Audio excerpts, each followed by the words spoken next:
as I said, the book takes as a kind of opening problem this fact of Bhagat Singh's ubiquity in India, right? This fact that he is everywhere. There's films made about him. There's posters. People, you see him on T-shirts and bumper stickers and all of these things, right?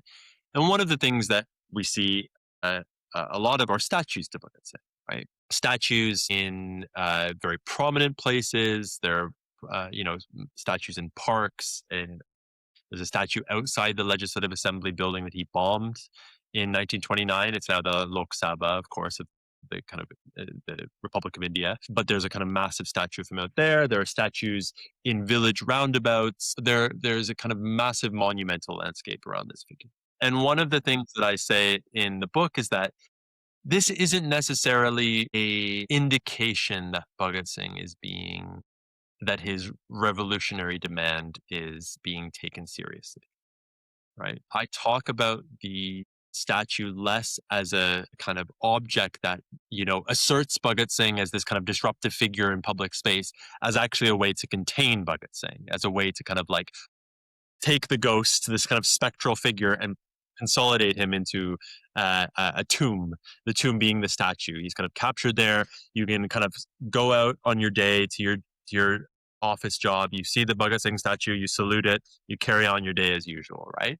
So one of the things that I would try to do in that chapter is to say, like, usually we think about monuments as having this sort of disruptive effect, or, especially in the context, and I wrote this all before the kind of Roads Must Fall, global sort of iconoclasms around statues, in which statues are given a sort of agency. But actually, I was informed by a sort of earlier literature that says, statues are like mostly invisible.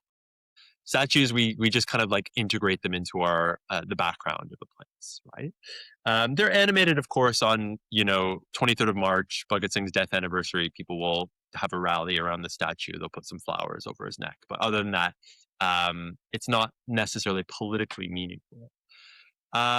So that is kind of one of the things that I'm trying to open up in that chapter.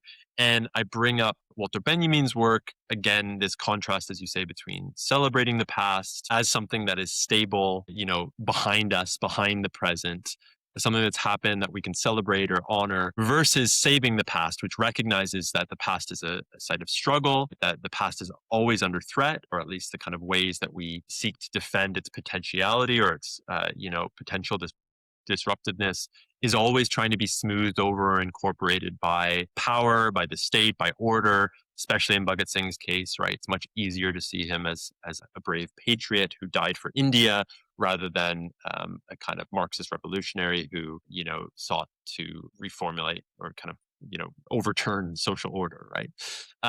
So this idea of like, is it more of a tribute to Bhagat Singh to build a statue to him, or to like continue his revolutionary struggle? Is that kind of difference between celebrating and saving? As Benjamin writes, I can't remember the actual quote, even though I've said it about 1,000 times in my life. That's kind of like that.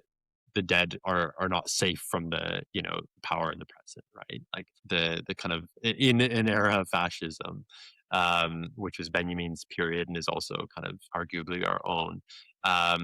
Even the dead will not be safe. That's it. Even the dead will not be safe from the enemy if he wins, right?